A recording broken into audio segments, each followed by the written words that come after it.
జై శ్రీరామ్.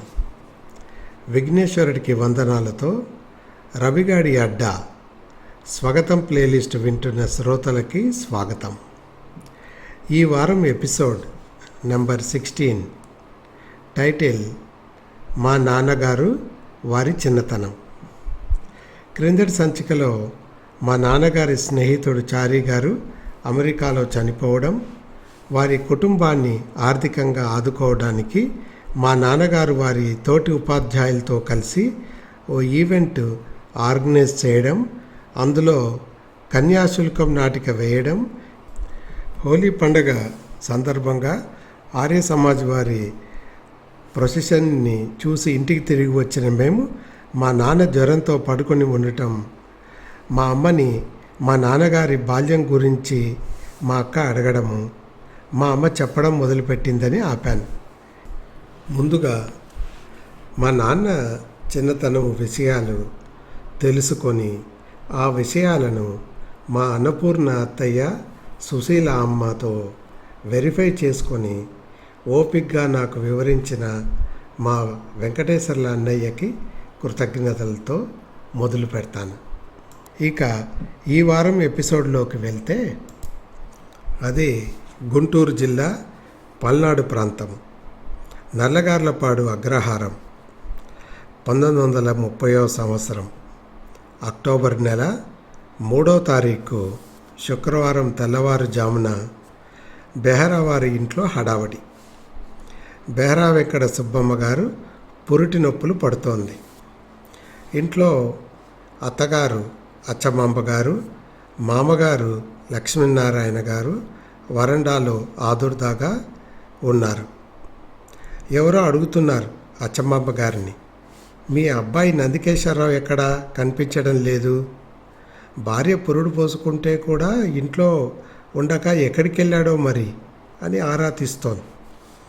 దానికి సమాధానంగా అచ్చమ్మ గారు, మా అబ్బాయి ముప్పాలులో ఉద్యోగం చేస్తున్నాడుగా, విషయం చెప్పి త్వరగా రమ్మని కబురు చేశాం, బహుశా దారిలో ఉన్నట్లున్నాడు అంది.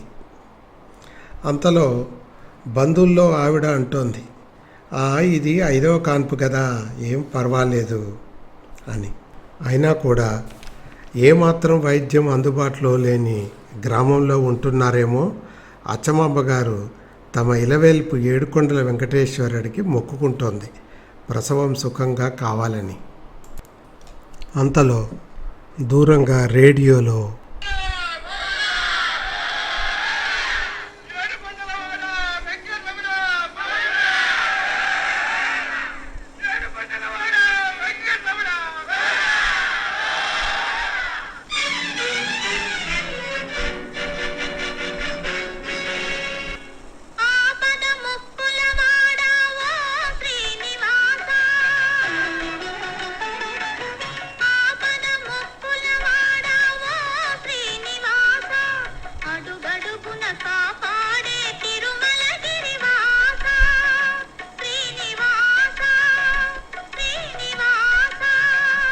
అంతలో క్యారమంటూ శబ్దాలు వినిపించాయి రూమ్ నుంచి.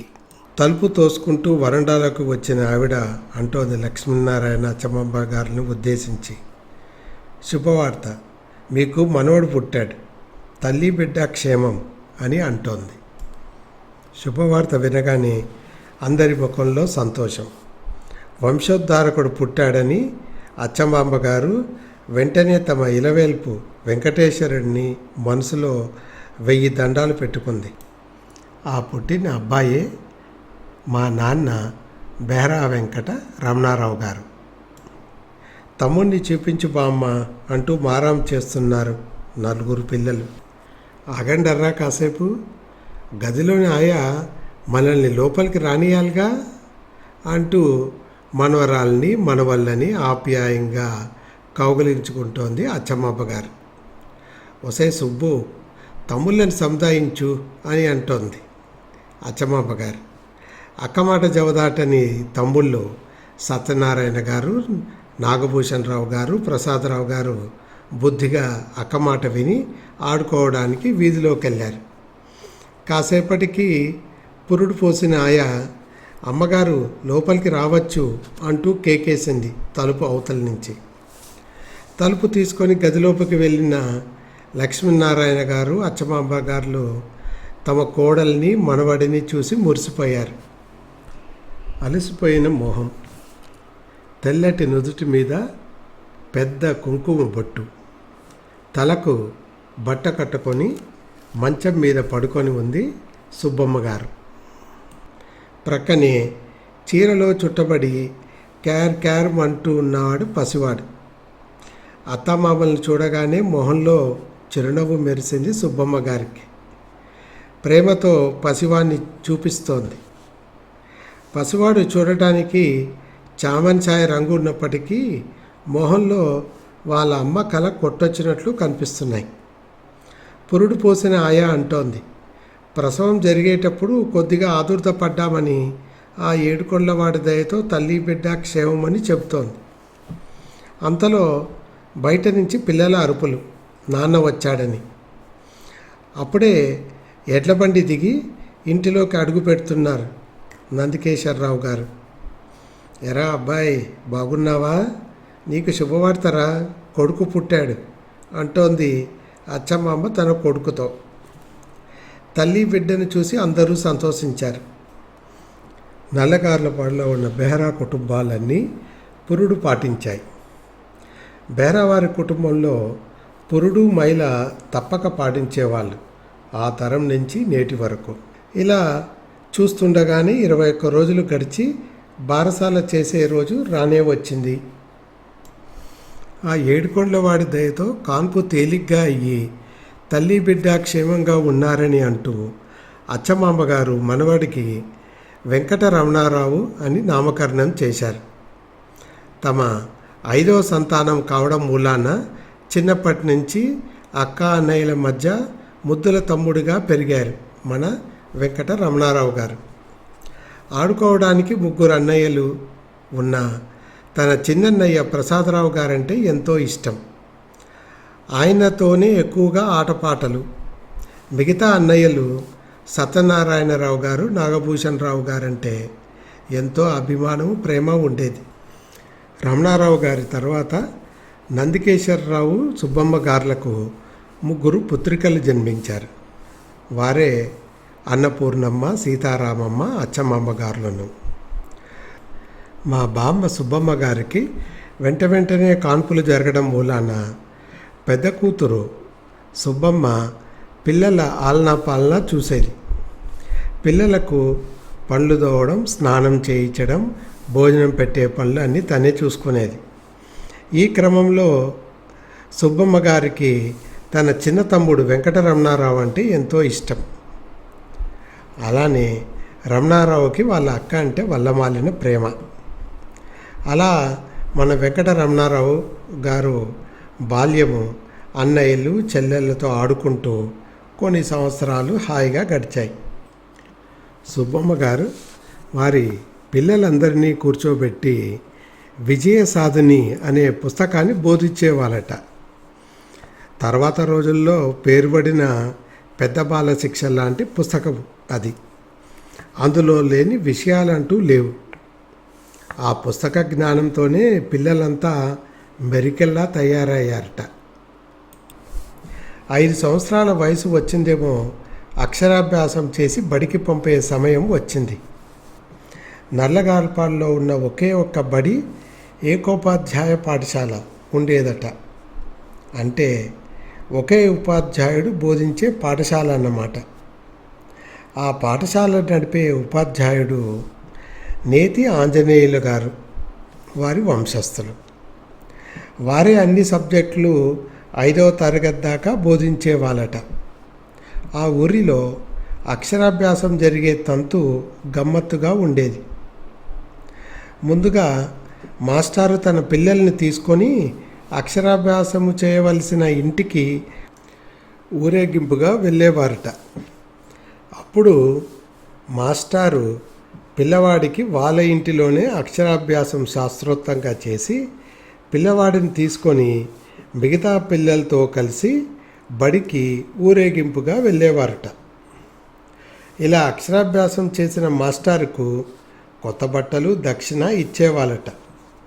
మాస్టారు వెంట వచ్చిన పిల్లలకు పప్పు బెల్లాలు పంచేవారట. ఇలా బడికి అక్షరాభ్యాసం చేసి పంపే పద్ధతి ఎంత బాగుంది చూడండి. ఇలా కాకుండా తర్వాత కాలంలో మేము కానీ మా పిల్లలు కానీ నర్సరీ స్కూల్లో అడ్మిషన్ కాగానే మొదటి రోజు ఏడ్చుకుంటూ పోవడం, వారిని మొదటి వారం రోజులు స్కూల్కి పంపడానికి తల్లిదండ్రులకు తలప్రాణం తోకకు వచ్చేది.